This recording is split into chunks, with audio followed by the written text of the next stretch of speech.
Hello, my name is Tom, and I'm welcoming you to Sparrow Day.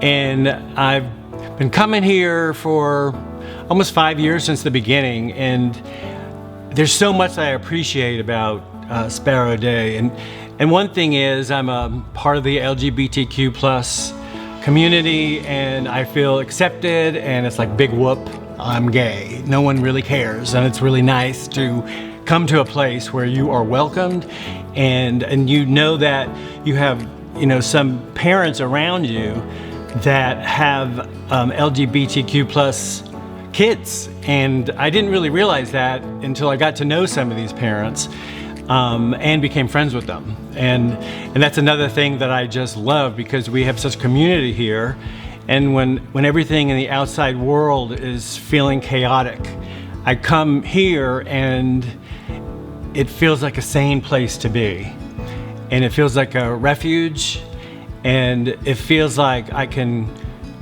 be on my journey, my spiritual journey, my relationship with God, the ups and downs of that, and I can just be me. And I hope you, as a viewer, as somebody who's here, I hope you join me in a journey that you find fulfilling, and you find that you are able to grow in ways that you never dreamt possible. So welcome.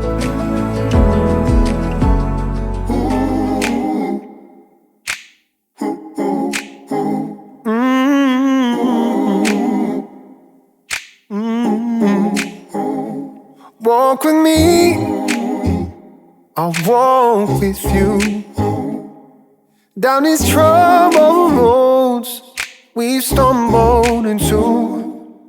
We're all in this thing together, we're gonna make it through. If you walk with me, I'll walk with you. Be there for me, I'll be there for you. When we're running out of hope, when we don't know what to do, like a candle in the darkness, shining bright and true. Be there for me, I'll be there for you. Oh, everything is gonna be alright. Everything is gonna be alright. Alright. You and me got better days coming, yeah. Everything is gonna be alright. Walk with me. Well, hey everybody, and welcome to Sparrow Day. My name is David Perez, and I am the lead minister of this wonderful church here in Nashville, but you're obviously tuning in maybe somewhere else in Nashville, or maybe some other place in the United States, maybe even international. I know we have a number of international viewers as well. And I just want to welcome you to this very unique church. Sparrow Day is a church that is reimagining a different kind of Christianity. And I began a new series last week, and today will be my second installment of a new series called New Christianity. And really, what does it mean to live this new kind of Christianity, which is actually quite old?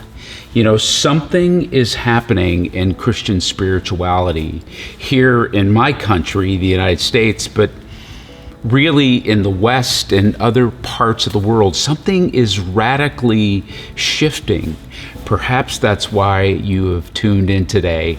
So I'm going to take another look at what is first and foremost in this new Christianity, what it's about.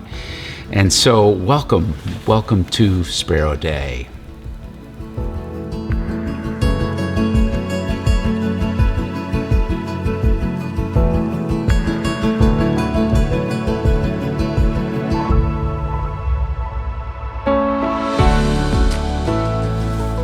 Well, as I said, today is my second installment of this series that I'm calling Discover New Christianity.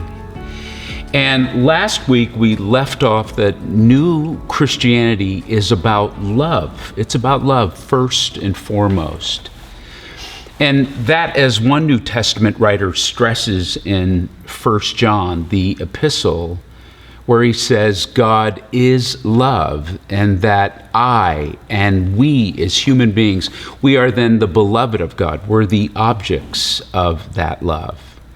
But even way before that writer wrote that, Jesus said that Christianity is centered on love. And Christian spirituality, first and foremost, is about love. It can't be about what you believe. It can't be that, because so many of us believe different things. It can't be about these constructed doctrines that took shape over time, because so many of us have different doctrinal backgrounds that changed over time. But Christ said it is about love. In fact, in one scene in the New Testament, Jesus was being entrapped back in the day by men, people in my job, the pastors, the priests, the theological gatekeepers of his day. They were called Pharisees.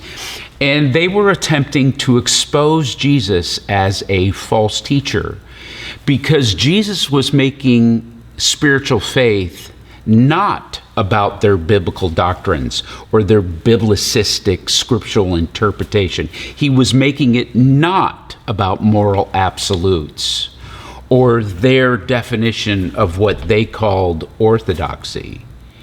Jesus said the whole thing is about love, and he actually stressed three kinds of love. That Christian spirituality is about a love and attachment to God. It's about a love and attachment to other people. And it's about having a healthy love attachment to yourself. And when the Pharisees of his day heard that, they went completely nuts, because Jesus was saying it's not about doctrines or morals or the beliefs. And isn't it amazing that love becomes the threat to that? Now just stop for a moment. Take in what I just said. When you think of Christianity and all the famous teachings of our tradition, where Jesus taught the great command of love, where Jesus taught, the Sermon on the Mount, and Jesus taught the Good Samaritan, or finding the lost sheep, or, other parables about inviting those who have been forgotten and left out to the great feast of God. This religion we hold, that holds agape love at its center, the biggest threat to it is when you start taking the love teachings of Jesus seriously, and that you start loving with that kind of love. That then becomes the biggest threat to it. It's kind of crazy, isn't it? When I am criticized because I left my evangelical fanaticism, or I left my biblicism or doctrinism or dogmatism, I left the American Jesus-ism, or when our church Sparrow Day is criticized because, we're teaching falsely, or Sparrow Day is teaching apostasy. When we're criticized, why do you think that is? Do you think it's because I've put my Bible down and, we never teach from it here? We teach from the Bible every single week. Sparrow Day is a Christian church.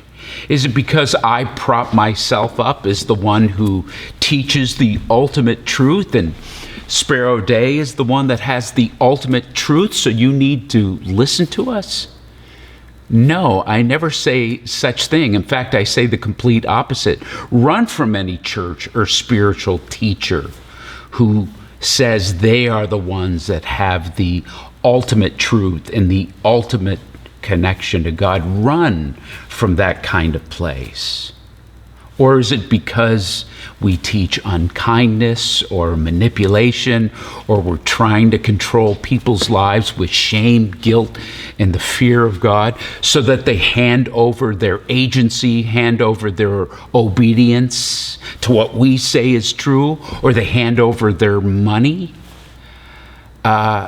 The complete opposite around here. If you listen to me or to us, nothing could be further from the truth.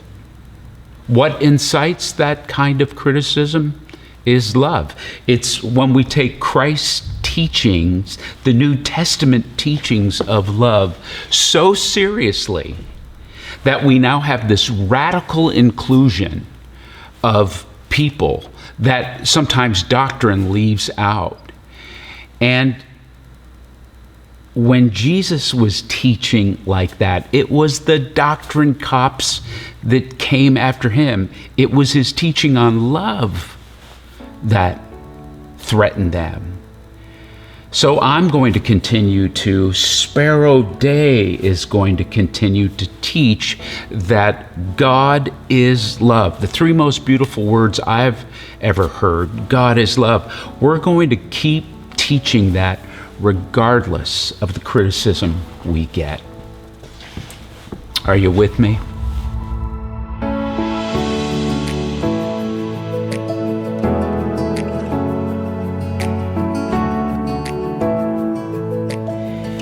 Now, one of the things I shared last week was that love is, I believe, the central energetic force of the entire universe. And that love is actually the glue that holds the universe together. It's the kinetic motivation that causes the cosmos to expand. It was actually love that banged the whole universe into being. And it was love that created human life so long ago. That's what I believe. Now, our Christian tradition, from its very beginning, it's been about love. I mean, Jesus said this in John 13, I give you a new command, love each other. You must love each other just as I have loved you. All the people will know that you are my followers if you love each other. Interesting that Jesus had the chance to say, you know, they're going to know you are my followers by the beliefs you hold, or the doctrines you teach, or the moral stands you take. He could have said that, but he didn't. He said it's about love. And even the Apostle Paul, one of the founders in Ephesians 5, said, watch what God does, and then you do it, like children who learn good behavior from their parents. Mostly what God does is love you. Keep company with God and learn a life of love. Observe how Christ loved us. Jesus was not cautious, but extravagant. He didn't love in order to get something from us, but to give everything of himself to us. Love like that. Love and the action of love, whether you call it romance or call it compassion, whether you call it empathy or serving in human relationships, or you look at it on a quantum mechanic level or in cell cycle of science, love is what connects us to each other. It's what connects us to all things.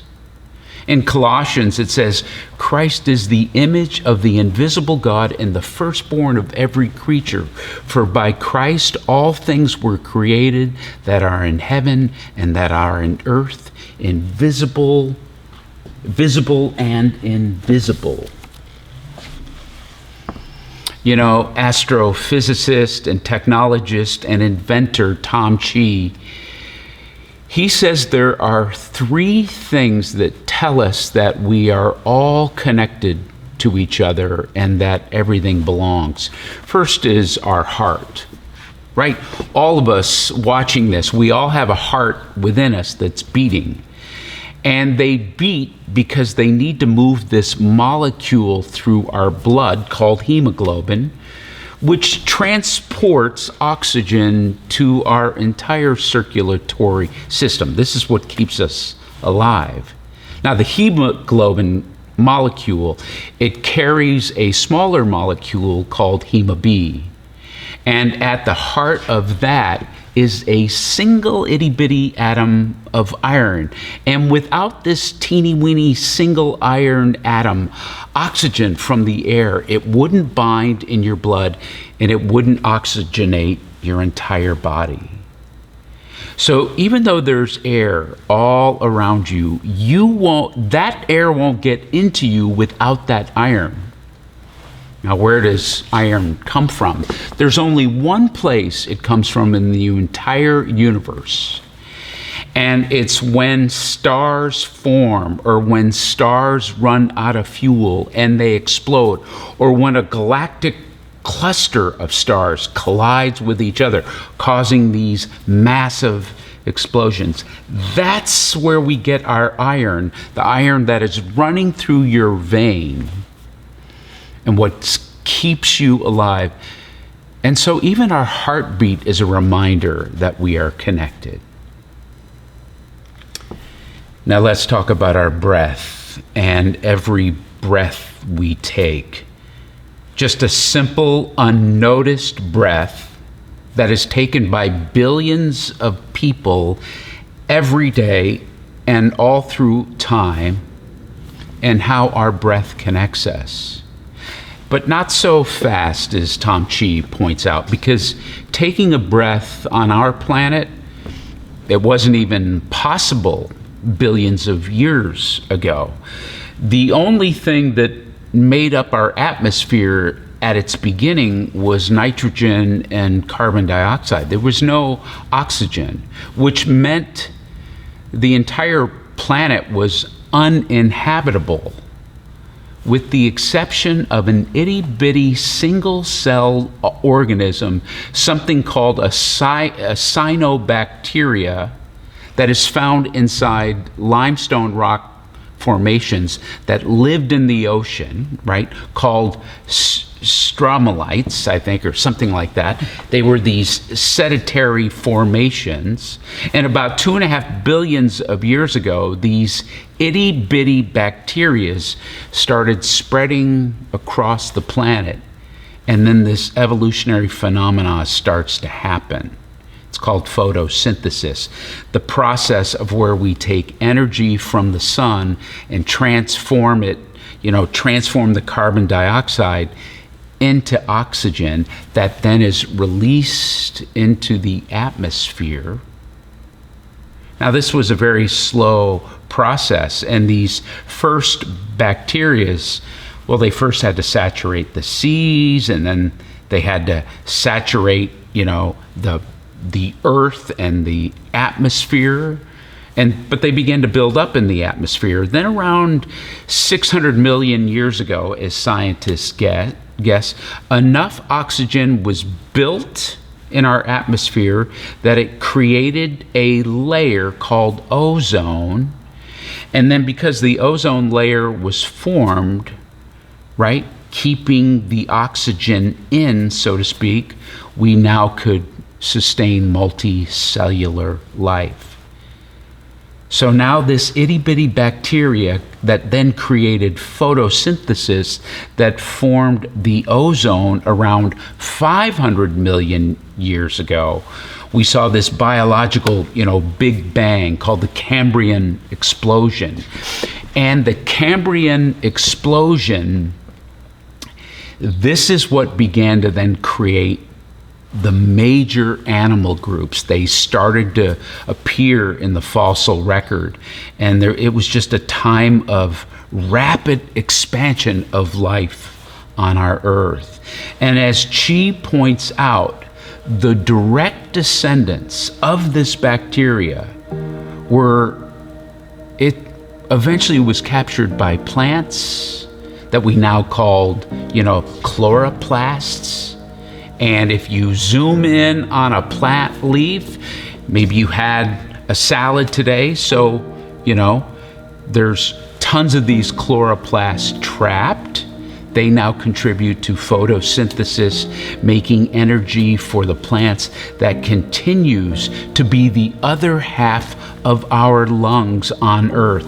And in this way, our breath is very deeply united. Our out breath is mirrored by the in breath of plant life.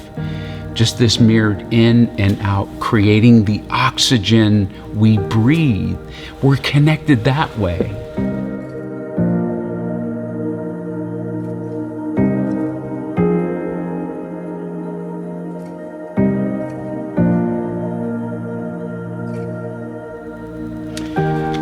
To really experience love in this life, or to allow yourself to be loved by someone, you will inevitably be exposed to something. And you know what that is?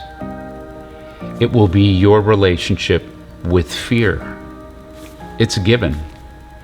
We all think or imagine, I want to be loved for who I am. I want to be accepted for who I am. I want to be able to be my true self and allow the people I love to be their true selves. Sure. That's a wonderful thought and reflects a very healthy spiritual life. But it also means you're destined to collide with your own fears. Because I think the concept and experience of love, it's been so overplayed and misconstrued in American Christianity, leaving so many people disillusioned by it.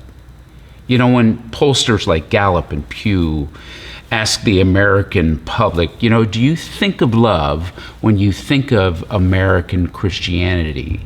The answer, directly or indirectly, is often no, I don't. And the studies are showing that Americans are leaving the Christian church in droves. And when they are asked, why are you leaving? It comes down to, the faith isn't very loving. It's too judgmental. It flaunts its own moral piety over those who see life differently than their purity codes. Christianity is homophobic. It's not inclusive of LGBTQIA.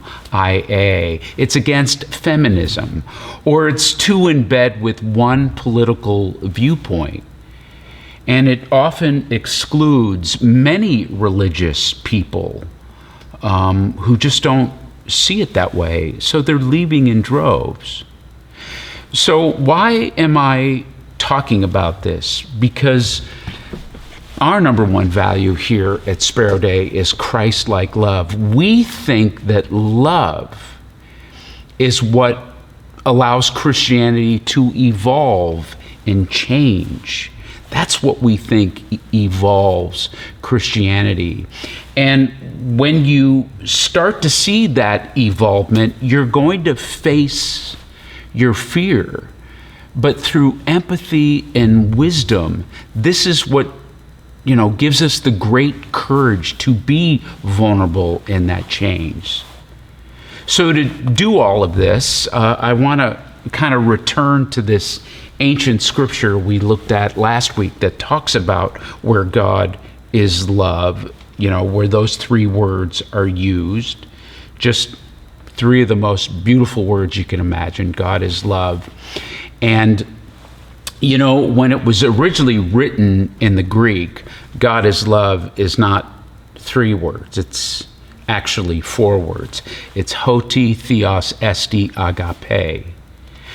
Which a more colloquial, paraphrased interpretation of those words, it could be this: the God of the universe is unconditional, relational love.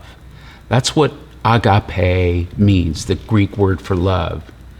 And because of this word for love that the writer chose to use, again, this word agape, it means an unconditional energy of honor between persons. Agape love is the kind of love that is unconditional. It's energetic, it perseveres, it labels, and it always infuses a situation where there wasn't love before. Now it creates love. So agape is a creative energy. Agape love values someone as being precious for who they are based on who they are. Now, when this ancient writer is addressing their readers, it takes the feminine noun of agape and it personalizes it then to an adjective, to a verb. Take a look at this. Beloved, or agapetos, we should love, agape, each other because love, agape, comes from God. Everyone who loves, agapeo, has become God's child, and so everyone who loves knows God. So this writer changes the noun to an adjective and addresses them as agapetos, which means beloved, esteemed ones, saying you are worthy of love. You are the ones worthy of love, and it's because you're lovable. Now, this is from 1 John, but in the Gospel of John, which was written a generation or more after Jesus actually lived, it's the gospel that tells us that, how Jesus was spoken of in the growing Christian community near the end of the first century. Yet it does not tell us very much about how Jesus himself spoke. Anyway, though it is called the Gospel of John, the writer, never introduces himself, never said, we never read, "Hi, I'm John, the apostle of Christ." But what we do read in the Gospel of John is when the writer refers to himself as the beloved. And I think this actually tells us a lot, at least how God's love was viewed by the early Christians just a generation after Jesus. To me, it reveals the writer is capturing this felt experience, an encounter with Christ. Now, maybe I'm missing something here, but it sure seems to me that this writer totally gets what agapetos is. The writer is revealing to us this, when you're around Jesus, you just engage and delve into your self-worth.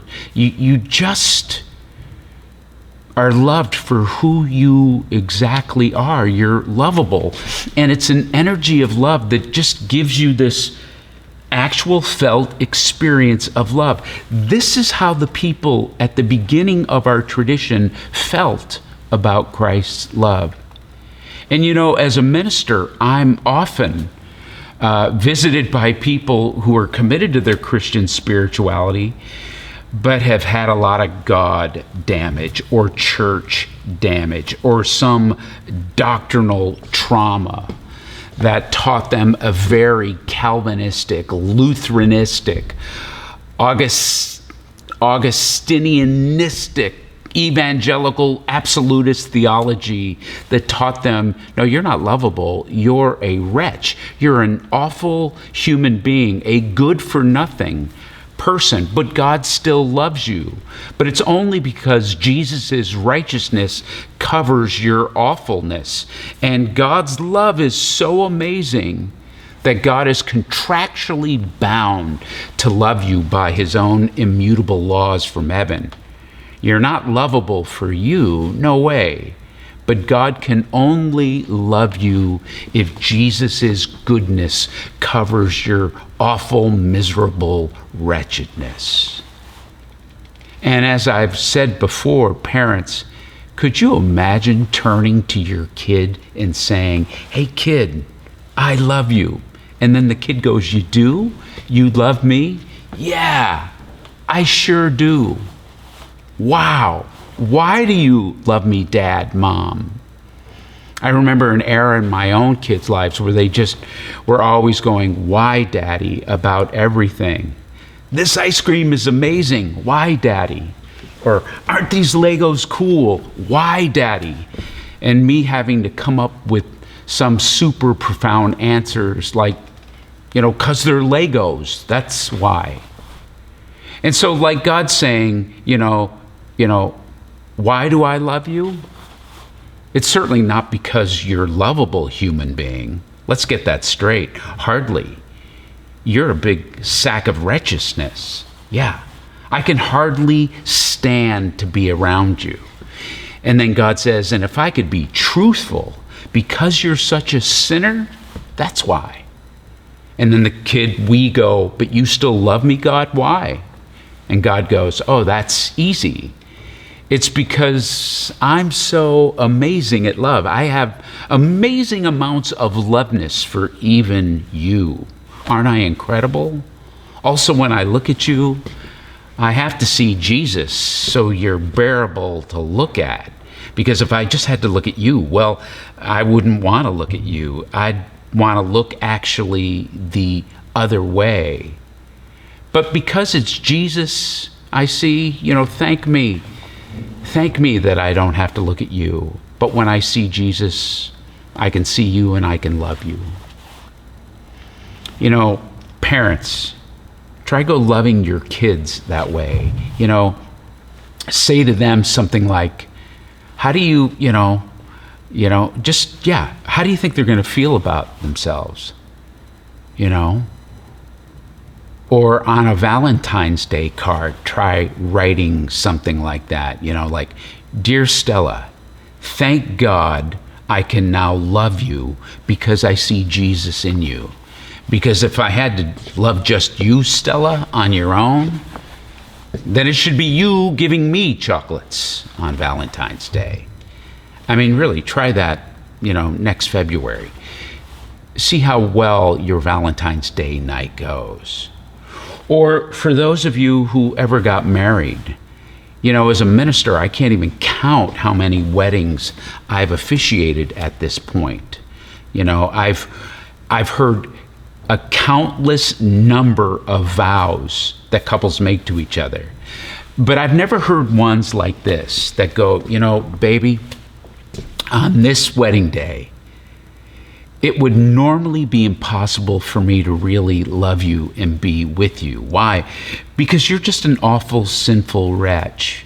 But there's hope here because I have such an amazing love, because I'm the one that has perfect love, that can love even you, something unlovable. I want you to now know that I can now be with you. But it's only because I see Jesus in you, and I don't actually have to see you. I mean, do you think anybody would want to hear that kind of pledge of love on their wedding day? I mean, how do you think the honeymoon is going to go?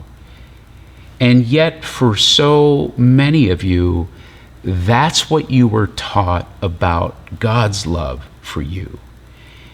And you're supposed to be grateful for it. You would never wish that kind of love on any of your loved ones, but yet you were taught to accept that kind of love from God. But all the way before any of those denominational doctrines, Catholic, Protestant, Reformed, Eastern Orthodox, American evangelicalism, way, way, way before that, way at the beginning, you and I are called agapetos. We are the beloved of God, those who are worthy of love. Why?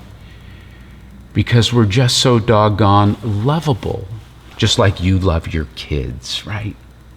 What a beautiful way to think of ourselves and as a community of people, that we are loved by God because He finds us so lovable. I remember when we were preparing to launch Sparrow Day, we especially wanted our kids' ministry to start off right. And we wanted to encourage our kids in this agapetos type of way of thinking, for our kids to understand that they are loved for who they are because they are lovable. And we just, we didn't want them, we wanted that ground into their being to create new patterns of thinking to overcome shame and insecurity, that they are loved already on the front end by the God of the universe. That's what we've wanted for our kids. Now, there's one more word I want to share with you this week from the scripture from last week. And it's this. It's the word teleo, which means to complete, to bring to an end, to add what is yet wanting in order to render something full. You see, this passage says this is God's goal. It's to complete love in us, to bring it all the way to the end, to bring love to completion, to bring it to others. Now, let me offer something to you for you to consider. And I'm going to admit here that these are my thoughts, and they may be quite provocative for you. That's why I'm only going to ask you to consider them. You certainly don't have to agree with me. And just because I'm the minister here talking, just remember, as I often say, I have no authority over you. I have no special claim or access to the knowledge of God for your lives. Right? In Christianity, we are to trust our own leading of the Holy Spirit. So here is my thought. And let's be honest. Who is ever really going to argue that love and peace are a negative thing, right? If someone says, hey, I'm for love and peace, come on, really? What sane person would walk around and go, well, I'm against love and peace? Hardly anybody. And if they were, we kind of think they're nuts. Or is it? Because the concepts of love and peace often get combined with the othering of people or the theming of others. It happens all the time. And when this happens, now love and peace get weaponized to exclude and to make others feel like they are the them. Suddenly, it's the twisting of love and peace that gives individuals or groups the ability to weaponize exclusion, to denounce or call others wrong because they're different. And the reason? Love. Love is their reason. Because we love our race, because we love our sexual orientation, because we love our political viewpoint, because we love our theology, our ideology, because we love our version of the Bible, we think it's right, and we now need to point out to others and the thems who stand in our way of love and peace. It's our love for our way of life.